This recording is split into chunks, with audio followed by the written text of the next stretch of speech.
दोस्तों नमस्कार, सलाम। कैसे आप सभी लोग। और मैं मोमिन मलिक एडवोकेट, गुलाम हैदर का वकील, भारतीय वकील, इस केस की हकीकत को जानने के लिए, इस केस की तह तक पहुंचने के लिए नेपाल काठमांडू मौजूद हूं। और मैं उस होटल में मौजूद हूं जिस होटल में सीमा हैदर जो है वो 10/3/2023 को जो दुबई शारजा के रास्ते होती हुई नेपाल में आई थी और लगभग 7-8 दिन इस होटल में रही थी। और सचिन उससे पहले यहां पर आ गया था और यहां पर कमरा नंबर 204 में वो लोग रुके थे। और आज मैं उसी होटल में मौजूद हूं। उस होटल को मैंने देखा है, समझा है, और वहां के मालिक साहब से जो भक्त बहादुर खटका जी हैं वो मेरे साथ मौजूद हैं। नमस्कार भाई साहब। नमस्कार। कैसे हैं आप? सब ठीक है सर। अच्छा बहादुर साहब, मैं मोमिन मलिक एडवोकेट हूं, भारत से आया हूं, इंडिया से। और जो ये सीमा हैदर है, इसके जो पति हैं पाकिस्तान में, गुलाम हैदर, मैं उनका वकील हूं। उनके 4 बच्चे लेकर के ये दोबारा आई है 13/5 को, दोबारा ये फिर आई है 2 महीने के बाद 13/5 को ये दोबारा नेपाल के रास्ते आई है। तो दोबारा तो आपके होटल में ये आई नहीं, एक बार ही आई थी। एक बार तो ये बच्चे लेके गुलाम हैदर के इलीगल तरीके से भारत में चली गई है सचिन, और ये इलीगल तरीके से सचिन आगे इसको वो है, तो ये उन बच्चों को लेकर चली गई है। तो मेरे अब ये वहां जाके कहती है, वहां जाकर के इसके खिलाफ एफआईआर एक दर्ज हुई है। ये आप देखेंगे कि ये इसके खिलाफ एक एफआईआर है जो कि भारत में इसके खिलाफ एफआईआर दर्ज हुई है। और ये वो एफआईआर है जो भारत में इसके खिलाफ दर्ज हुई है। ये देखेंगे आप ये देखेंगे, ये पढ़ेंगे 159 नंबर रघुपुरा में। तो वहां पर ये जब बेल ले लेती है, कोर्ट से बेल मिल जाती है, तो ये कहती है कि मैं सचिन की वाइफ हूं। और जमानत लेते हुए ये कहती है कि मैं गुलाम हैदर की वाइफ हूं। तो और कहती है कि मैंने हिंदू धर्म परिवर्तन कर लिया था। और उससे सिलसिले में कुछ जवाबात हम आपसे करेंगे, सवाल, तो आप हमें उनका जवाब देना। हमें ये बताइए सर कि ये आपके होटल में कितने दिन रुकी थी? तो 7-8 दिन थे। अच्छा, 7-8 दिन थे। 7-8 दिन आपके होटल में ये रुकी थी। तो इस दौरान जब ये 7-8 दिन ये आपके होटल में रुकी, तो इस दौरान क्या कोई बाहर से पंडित जी या कोई पंडित जी इनसे मिलने के लिए आपके होटल में आया था? नहीं सर, कोई नहीं आया था।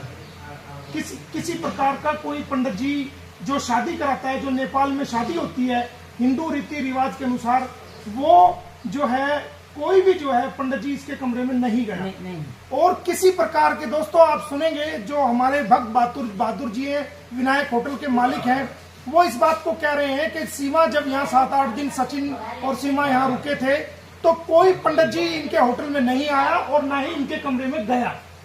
आप ये बताइए, हिंदू रीति रिवाज के अनुसार, जो हिंदी रीति रिवाज, आप भी हिंदू हैं? हाँ, ये भी हिंदू हैं। तो हिंदू रीति रिवाज के अनुसार क्या बिना पंडित जी के कोई शादी हो सकती है? नहीं सर, पंडित जी होते हैं, हमारे हवन होती है, फेरे लेने पड़ती है, इस तरह से। हाँ, इनका कहना यह है कि बाकायदा पंडित जी के बगैर कोई शादी नहीं होती, हवन होता है और फेरे होते हैं, तब जाके हिंदू रीति रिवाज के अनुसार शादी होती है। तो दोस्तों, तो कोई वहां पर उस कमरे में, जो वो कमरा है, उस कमरे में कोई ऐसी जगह है जहां पर ऐसे घूम करके फेरे लिए जा सके? नहीं सर, नहीं। कोई नहीं है। क्या आपने उसको सिंदूर लगाते हुए यहाँ देखा था? नहीं, सिंदूर। ये एक ब्रेकिंग खबर है कि भक्त बहादुर जी कह रहे हैं कि कोई सिंदूर लगाते हुए हमने उसको यहाँ नहीं देखा, ना कोई फेरे हुए हैं और ना कोई पंडित जी यहाँ पर आया है। और मुझे ये बताइए कि आपको जब वो होटल में आई थी तो उसने ये बताया था कि मैं पाकिस्तान की रहने वाली हूँ? नहीं। ये नहीं बताया? कुछ नहीं, वो हिंदी बोल रहे थे। हम वो ऐसे तराई जगह, तराई जगह नेपाली लोग भी हिंदी बोलते हैं, तो हम यहाँ के समझे, एंट्री के यहाँ के एड्रेस में एंट्री के हम रख दिए हम। अच्छा, तो ये आपके सामने एक बहुत बड़ी खबर है दोस्तों कि पाकिस्तानी घुसपैठी जो भारत में घुसी है, सीमा हैदर, उसने अपनी पहचान को होटल में छुपाया और ये नहीं बताया कि मैं पाकिस्तान की रहने वाली हूं, बल्कि ये बताया कि नेपाल के जो तराई के इलाके हैं वहां की वो रहने वाली है। और इन्होंने भी समझा कि ये वहीं की रहने वाली है क्योंकि वो बहुत अच्छे तरीके से हिंदी बोल रही थी। इन्होंने बताया कि वो बहुत अच्छे तरीके से हिंदी बोल रही थी और उसने अपनी पहचान को छुपाया, इनके साथ धोखाधड़ी करी और वो अपनी पहचान छुपा करके यहाँ 7-8 दिन रही। सचिन ने भी अपना नाम नहीं बताया और ना ये बताया कि वो भारत से हैं, और ये बताया कि वो नेपाल से हैं, और वो यहाँ पर तराई के इलाके से बताया।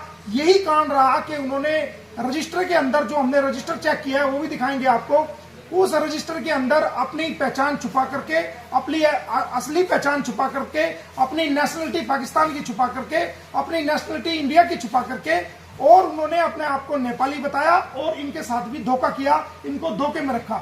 इनका किसी प्रकार का कोई दोष नहीं। और क्योंकि यहाँ पर बहुत सारे यहाँ होटल है, तो अगर इनको शक हो जाता ये नेपाल की है या भारत की है तो उससे सबूत लेते, लेकिन इन्होंने समझा कि ये जो है वो यही नेपाल के हैं, और सचिन ने बताया था कि वो मेरी वाइफ है, जबकि वो उसकी वाइफ नहीं थी। अच्छा ये बताइए, क्या आपने कहीं उसको पूजा करते हुए देखा है? नहीं, कहीं भी पूजा कुछ नहीं करती थी। कोई हमारा काम करने वाला आदमी है तो नमाज कुछ पढ़ती थी अंदर, वो उनकी अच्छा, तो हमारा काम करने वाला आदमी आते जाते थे, बाकी तो हम उनके रूम में नहीं थे। दोस्तों ये बहुत बड़ी खबर भाई साहब ने दी है। ये कह रही है कि होटल में कभी उसने पूजा नहीं करी और कोई वो पूजा नहीं कर रही थी, और जो इनके काम करने वाला आदमी है, तो जो वो कहाँ क्या कर रहा था काम? रूम साफ करने जाते थे। अच्छा, तो जब आप रूम साफ करने आपका आदमी जाता था तो वो क्या करती थी? वो नमाज पढ़ती थी। क्या करते, अभी खाना नहीं, नमाज पढ़ी, इस तरह बोलने आता था वो। अच्छा, तो ये बता रहे हैं कि नेपाल के होटल में भी वो जब वो इनका कर्मचारी सफाई करने के लिए जाता था, तो ये बता रहे हैं इन्होंने देखा कि वो कमरे के अंदर नमाज पढ़ रही थी। तो दोस्तों ये कितना बड़ा धोखा हम भारतीयों के साथ हो रहा है, कितना बड़ा धोखा हम भारत सरकार के साथ हो रहा है, कितना बड़ा धोखा भारत की एजेंसीज के साथ ये कर रही है। पूरे देश को गुमराह कर रही है, पूरे देश को जो है ना पागल बना रही है, मूर्ख बना रही है। हमारे होटल के मालिक भक्त बहादुर जी ने बताया कि जब इनके कर्मचारी सफाई करने के लिए ऊपर जाते थे वहां पर कमरे में, तो इन्होंने देखा कि वो सीमा हैदर वहां कमरे में नमाज पढ़ रही थी। तो इससे क्या जाहिर हुआ कि वो एक मुसलमान थी जब होटल में आई, और उसका कहना यह है कि वो पाकिस्तान में अपना धर्म चेंज कर चुकी थी, जो कि बिल्कुल गलत है, गुमराह है। और जब वो नमाज पढ़ रही थी, ना कोई पंडित जी आया, ना कोई फेरे हुए, ना किसी प्रकार की शादी हुई, और वो वहां पर नमाज भी पढ़ रही थी। ये हमारे भक्त बहादुर जी ने बताया है। और आप मेरे से एक सवाल और बताइए कि क्या कोई भारत की पुलिस आपके पास आई है आज तक? नहीं सर, नहीं है। कोई जांच करने के लिए आई है? कोई भी नहीं है। कोई पूछताछ के लिए टेलीफोन आया हो? नहीं, कोई भी नहीं है। देखिए हमारी जांच एजेंसी जो रबुपुरा पुलिस है या कोई जेवर पुलिस है या कोई इन्वेस्टिगेशन एजेंसी है, उनका कोई टेलीफोन आज तक जो है वो भक्त बहादुर के पास नहीं आया है कि 1 साल से ऊपर का समय हो गया कि जांच जो चल रही है उस जांच में क्या किया गया है। किसी प्रकार का कोई इनसे जांच के रूप में कोई जो है ना इनके पास ना टेलीफोन आया है, ना इनसे आकर के किसी ने पूछने की कोशिश करी है कि सीमा हैदर कैसे आई, क्यों आई, किस प्रकार उसने नाम बताया। तो जांच के नाम पर भी हम कहेंगे कि इसमें जो जांच अधिकारी है वो पूर्ण रूप से मुझे लगता है कि वो विफल रहे हैं, और वो आज तक जो है वो इस होटल से संपर्क नहीं कर सके, ना नेपाल में आ सके कि भाई जांच की जा सके कि नेपाल में उसका आने का कारण क्या था और कैसे वहां से गई। तो ये भी एक बहुत बड़ा सवाल जांच पे उठता है दोस्तों, जो हमारे भाई साहब ने क्लियर कर दिया है। तो दोस्तों ये सच्चाई जो आज आपके सामने आई है, इसको सुनकर के मैं भी हैरान हूं और देश की जनता भी हैरान हो जाएंगी।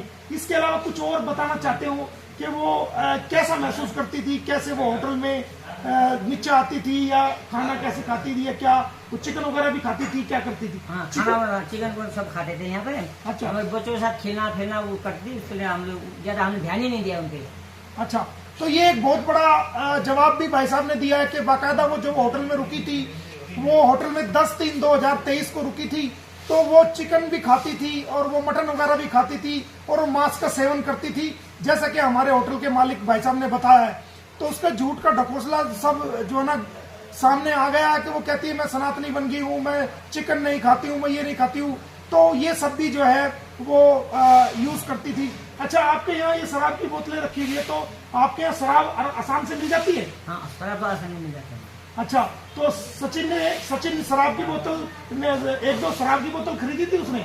बाहर से कहीं लाया होगा सर, रूम में मिला था उसका, बाहर से कहीं से लाया के यहाँ से खरीदा तो हमें नहीं मिलता। अच्छा, इनका कहना है कि सचिन जो है बाहर से कहीं से, क्योंकि यहाँ अच्छा आम दुकान पे शराब की बोतल मिल जाती है, यहाँ तो किराने की दुकान में भी शराब की बोतल मिलेगी। अच्छा, इनका कहना है कि जो किराने की दुकान है, जो आम दुकान है, वहाँ भी पेप्सी को और कोक की तरह और लिम्का की तरह आम शराब की बोतलें भी वहां पर मिल जाती है। इनका कहना यह है कि वो बाहर से खरीद के लाया होगा, इस होटल से उन्होंने नहीं ली, बाहर से शराब की बोतल खरीद के लाया होगा। उनके कमरे में जो है वो शराब की बोतलें भी मिली थी। तो ऐसा कहना ये बोतलें कैसे पता चली आपको जो उसके कमरे में मिली? रूम साफ करने लगा रोज जाते थे। अच्छा, जो रूम साफ करने वाला जो नौकर है, जब वो वहां पर गया इनका, तो उसने देखा तो उसके कमरे में शराब की बोतलें भी थी। तो इससे जाहिर है कि सचिन और जो उन्होंने कहीं ना कहीं जो है शराब का सेवन किया। हाँ, ये बिल्कुल कंफर्म हो गया कि शराब का सेवन भी उन्होंने कमरे में किया है। तो दोस्तों 7-8 दिन वो रही थी। अच्छा, कहीं मंदिर में भी घूमने गई वो, कहीं नहीं गई? नहीं, मंदिर में नहीं जाते थे लोग, घूमने रहते थे ज्यादातर। ये बात भी सामने आ गई। वो कहती है कि मैं पशुपतिनाथ मंदिर में गई, दूसरे मंदिरों में गई, कहीं मंदिर में नहीं गई। जब तक वो रुकी सिर्फ कमरे में ही रहते थे वो लोग, और वो नीचे भी उतर के आते थोड़ा बहुत देर, और वो थोड़ी बहुत देर नीचे भी उतर के आते थे। ना वो कहीं मंदिर गए हैं, ना कहीं घूमने गए हैं। वो लोग हमेशा जो है कमरे में रहते थे। कोई छोटी मोटी जरूरत का सामान आसपास से कहीं लेना होता तो ले आए, लेकिन वो किसी मंदिर में भी घूमने नहीं गए हैं। और ये दोस्तों बिल्कुल स्पष्ट हो गया है हमारे। आप भी देख लीजिए, भाई साहब से नमस्ते कर लीजिए आप भी, और कुछ कहना चाहते हैं आप इसके बारे में? वो साहब हम कुछ नहीं कहना चाहेंगे। वो लोग यहाँ पर आम हमारा जो गेस्ट रहता है उस तरह से हमारे साथ 7-8 दिन रही। बाद में हमको जब टीवी वाले बताया, बाद में उस टाइम हमको मालूम पड़ा, तो बाद में टीवी वाले यहाँ पे आए तो हमने जो जैसा था ऐसे ही उनको भी बताया। उसके बाद में 1 साल तक कोई भी पूछताछ हमको करने यहाँ पे आए भी नहीं, तो हम भी ध्यान नहीं दिए इस चीज के। तो कोई पूछताछ करने आपके पास नहीं। तो देखो दोस्तों, भाई साहब का साफ कहना है कि कोई पूछताछ करने के लिए जांच एजेंसी आज तक यहाँ नहीं आई है, ना उत्तर प्रदेश पुलिस का जांच अधिकारी यहाँ पर आया है। तो 1 साल तक क्या जांच कर रहे हो आप? आपको पता ही नहीं है कि जहां ये रुकी थी, जहां ये आई थी, आप नेपाल नहीं पहुंचे हो, आज तक कोई पूछताछ नहीं करी, कोई बयान आपका रिकॉर्ड नहीं किया, कोई टेलीफोन नहीं किया। तो ये किस दिशा में जांच जा रही है, सवाल ये भी है। तो दोस्तों, ये हकीकत आपके सामने आ गई है, और भी धीरे धीरे जो चीज सामने आएंगी वो हम सबको आपको बताया जाएगा, और बिल्कुल आपके सामने इनको बताया जाएगा। तो दोस्तों, बहुत बहुत नमस्कार, बहुत बहुत शुक्रिया, आपने ये सब देखा, और जल्दी और चीजें भी आपके सामने हम लेके आएंगे। Thank you.